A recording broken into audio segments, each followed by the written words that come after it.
Shalom Obracha, nous commençons le 4e Pérek, le dernier Pérek de Masechet Rosh Hashanah.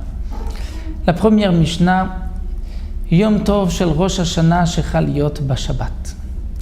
Nous savons que le jour de Rosh Hashanah, comme c'est marqué dans la Torah, nous avons la mitzvah, l'obligation de sonner le shofar. Mais si Rosh Hashanah tombe un jour de Shabbat, les Chachamim ont interdit de sonner le shofar malgré l'obligation de la Torah.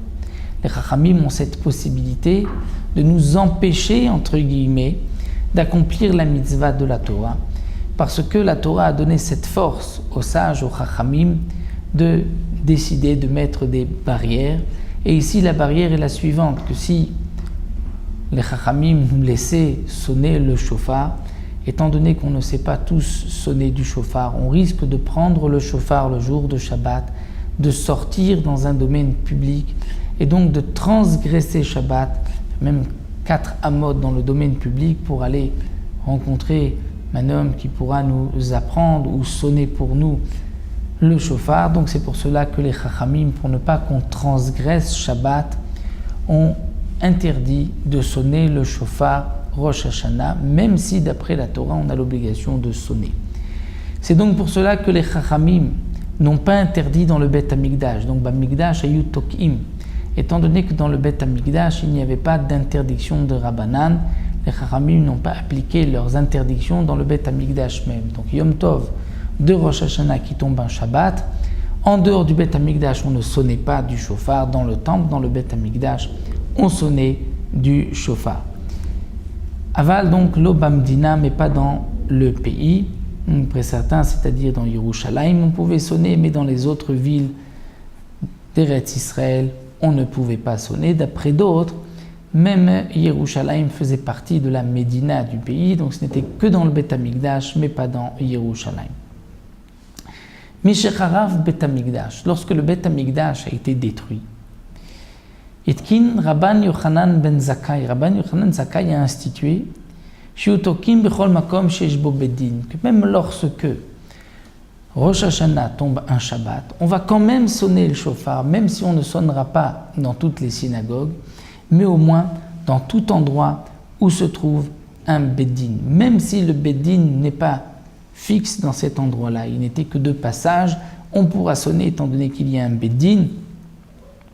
Et donc c'est un bedin qui va faire attention, bien sûr, puisqu'ils sont compétents, ils connaissent la halachot, un tribunal, ils vont faire attention de ne pas sortir le shofar dans la rue, donc il n'y aura pas de transgression. Rabban Yochanan Zakkai a voulu que malgré tout, bien qu'on ne sonnait pas dans le Bet Hamikdash, on puisse sonner là où il y a un Bet Din. Amar Rabbi Elazar dit non. Lo itkin Rabban Yochanan Zakkai la beyavne bilvad. Rabban Yochanan Zakkai n'a pas institué que l'on sonne dans n'importe quel tribunal, mais uniquement à Yavne. À l'époque, après la destruction du Bet Hamikdash, le grand Sanhédrin, le Sanhédrin Agadol, se trouvait dans la ville de Yavne. Et donc c'est là-bas que l'on sonnait du shofar, mais dans les autres Bet Din, même c'est des Bet Dinim de 23, comme c'est marqué dans Masechet Sanhédrin, qu'il y a des Bet Din de 23 et un grand Bet Din de 71. Donc même si le Bet Din de 71 se trouvait à Yavne et que les autres Bet Din se trouvaient, le Bet Din 23, dans les villes, Rabban Yochanan Zakkai n'a institué que l'on pourrait sonner que à Yavne uniquement, d'après Rabbi Elazar. Mais à Amroulo, les Chachamim n'étaient pas d'accord et ils ont dit non. Echad Yavne vechot kol makom sheish bo Bet Din, aussi bien à Yavne que dans les autres endroits où il y a un Bet Din, on pouvait sonner. Il y a malgré tout une différence entre ce Amroulo et le premier avis qui est rapporté dans la Mishnah. Au départ, nous avons vu que Rabban Yochanan Zakkai avait institué de sonner dans tout endroit où il y a un Bet Din. Ensuite, on a vu l'avis de Rabbi Elazar que c'est uniquement à Yavne. Là, on retrouve un troisième avis à Yavne ou dans tout endroit où il y a un Bet Din. Donc, ça reprend en vérité le premier avis. La Gemara explique, et le Barthénoura nous le rapporte aussi, c'est qu'il y a quand même une différence. C'est que d'après le premier Tana mentionné dans la Mishnah, même si le Bet Din était de passage dans cette ville, on pouvait sonner. Alors que d'après le Amroulo, les Chachamim qui ont répondu à Rabbi Elazar, c'est uniquement si le Bet Din était fixe dans cette ville qu'on pouvait sonner. Donc la halakha est comme ce Amroulo, c'est-à-dire aussi bien à Yavne, mais aussi bien dans tout Beddin de 23 qui était fixe dans les villes ont sonné le chauffard après la destruction du Beth Amikdash.